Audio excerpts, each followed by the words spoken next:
Frérot, as-tu déjà ressenti de la honte et de la frustration suite à une érection qui ne vient pas? Que la fille est toute nue devant toi, une fille pour qui tu as trimé pour la mettre dans ton lit, mais lorsqu'elle est là nue, tu ne bandes pas. C'est humiliant et très gênant, n'est-ce pas? Dans cette vidéo, je vais te donner 6 habitudes qui peuvent affaiblir drastiquement ton érection et surtout, comment y remédier. Allez, let's go!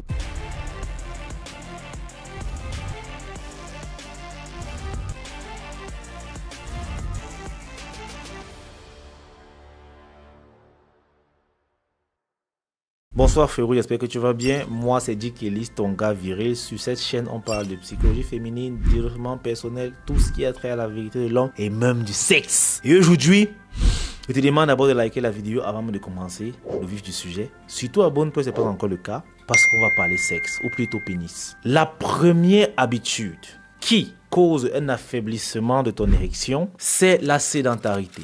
Frérot, il faut comprendre que lorsque tu es tout le temps fixe, ce qui se crée dans ton corps, c'est déjà de la paresse premièrement et surtout ton taux de testostérone qui s'affaiblit grandement. Et on sait très bien que le taux de testostérone a un trait énorme avec la virilité masculine. Alors ce qui va se passer, c'est que la sédentarité va bloquer déjà le flux sanguin, ce qui va causer bien sûr une mauvaise oxygénation de ton Pays-Bas. Et crois-moi, au fur et à mesure que tu seras sédentaire, ton érection sera de plus en plus molle. Et pour y remédier, vas-y, commence simplement le sport. Tu n'es même pas obligé à t'inscrire dans une salle de muscu comme moi. Tu peux simplement faire 30 minutes de marche par jour, ou bien de cardio, mais tu dois pratiquer de l'exercice au minimum 30 minutes de la journée. Sur 24 heures, on te demande de pratiquer 30 minutes uniquement. Ce n'est pas compliqué. Et tu vas voir qu'il y aura une énorme différence. Et vous êtes nombreux qui, dès lors que vous commencez un boulot, 2 ans plus tard, vous ressentez que vos performances sexuelles ont diminué. Ça, c'est parce que vous êtes constamment assis et vous ne bougez pas beaucoup. Et vous ne comprenez pas pourquoi. Vous dites que c'est forcément l'âge. Non, frérot. Tu es en train de détruire ton taux de testostérone. Tu es en train de dérégler ton cycle hormonal. Et ça, c'est délicat. La deuxième habitude, c'est l'alcool et le tabac. Vous devez comprendre que à force de boire l'alcool, tu vas affecter ta production d'hormones et plus tu fumes, cela va altérer tes vaisseaux sanguins. Et ça, ce n'est pas bon du tout pour l'érection. Alors vous savez tous, plus tu bois, plus tu deviens faible aux fesses. Plus tu fumes, plus c'est pareil. Donc en plus de vous infecter, de détruire votre santé, vous êtes en train aussi de détruire vos performances sexuelles. Et on sait que la dignité d'un homme au final devant une femme se trouve aussi au pieu. Si au pieu tu n'assures pas, frérot, tu ne pourras rien dire à une femme. Elle t'écoute. Pour elle, tu n'es pas un homme.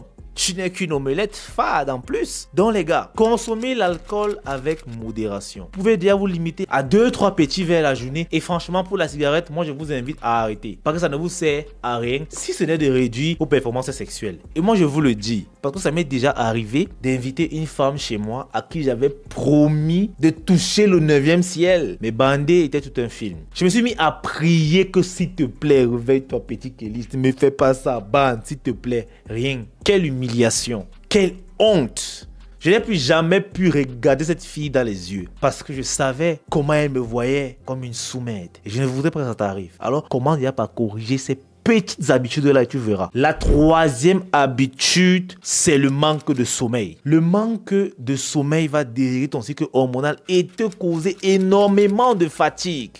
Et cela va influer sur ton taux de testostérone. C'est pour cela qu'on vous dit qu'il est recommandé de dormir 7 à 8 heures par jour. Ce n'est pas pour rien. Le corps a besoin de repos pour se reconstituer. Comprenez que ce corps est un engrenage, est tout un mécanisme. C'est quand tu dors que ton système tout entier se met en train de tout travailler pour te rendre plus performant dans plusieurs domaines, y compris le sexe. Donc, manque de sommeil égale à manque de performance sexuelle. Ça va de pair. La 4e raison, c'est ton alimentation. Vous savez, on est ce qu'on mange. Si tu es un des gars qui consomme beaucoup de sucre et beaucoup d'aliments transformés, t'inquiète pas, ce n'est pas sorcier. Tu verras très vite les résultats. Déjà, sur ton physique dégueulasse, tu seras un skinny fat avec un bon gros ventre, comme on n'aime pas, et les performances seront médiocres. Remarquez un truc, la plupart des gars qui sont en surpoids. Et donc ça se voit sur leur ventre. Généralement, ils sont pas performants au lit. Généralement, les gars s'essoufflent vite. Ils ont une érection déjà qui est très molle et surtout d'éjaculation. Ce sont des femmes qui me le disent souvent. Ok?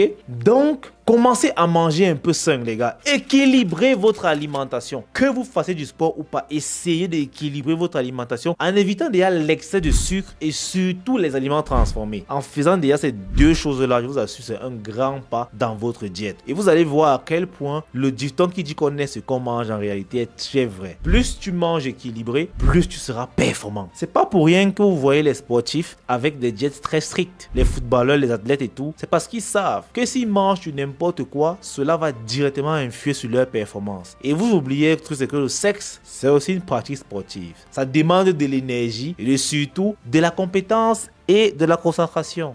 Donc les gars, alimentez-vous en conséquence, ne pas vous faire humilier par les petites filles dehors. Et la cinquième habitude, bien sûr, c'est la masturbation. Je ne vous dirai pas davantage ici que la masturbation est très néfaste pour les performances sexuelles. Parce que déjà, tu vas habituer ton cerveau à une éjaculation précoce. Ça veut dire que lorsque tu vas essayer de revenir dans les jambes d'une femme, ton cerveau sera déjà habitué à éjaculer en 10, 20, 30 secondes. Et cela ne sera pas à ton avantage. C'est pour cela que si tu continues à te masturber et que tu en as marre, mais tu voudrais bien sûr mettre un terme, tu sais pas comment, tu as tout essayé, ça n'a pas marché. J'ai créé le guide ultime pour vaincre la masturbation. Il est juste dans la description. C'est ce guide que j'ai utilisé. En fait, je t'ai partagé toutes mes connaissances parce que tu dois le savoir. J'ai été un expert à masturbation. Pro plus. Donc les gars, là je vais porter le costume et la cravate pour t'expliquer comment tu vas t'en sortir. Et au travers de l'e-book, il y aura un groupe de soutien qui sera disponible uniquement à ceux qui vont acheter le guide pour se soigner. Là-bas, ce sera un peu comme un groupe de soutien normal. On va se soutenir, on va raconter nos histoires, parler de notre évolution et tout. Ce sera très important parce que je vous assure que ce démon a failli niquer ma vie. Et elle peut fortement niquer la tienne si ce n'est pas déjà le cas. Mais sache que tant qu'il y a la vie, il y a espoir. Et peu importe depuis combien d'années tu pratiques cette activité malveillante, je te garantis qu'avec mon guide ultime, frérot, tu vas simplement... En fait, c'est garanti que ce démon n'aura plus sa place dans ta vie. Maintenant, on va passer à la sixième habitude qui est de rester longtemps aux toilettes. Maintenant, pas trop débattre sur ça. Dis-moi en commentaire si tu crois que c'est faux ou pas. Et si tu penses que c'est une habitude qui peut rendre ton érection plus molle, apporte-nous les arguments. En réalité, ça, c'est lors de mes recherches que j'ai trouvé cette habitude-là. Et ça m'a tellement fait bizarre que je préfère qu'on en débatte en commentaire. Donc, tous ceux qui ne sont pas d'accord et ceux qui le sont, mettez-y des arguments. On se retrouve juste en bas des commentaires. Allez, peace out. Surtout, ton guide de masturbation est disponible. Ce démon d'être vaincu à tous les prix. Allez, ciao.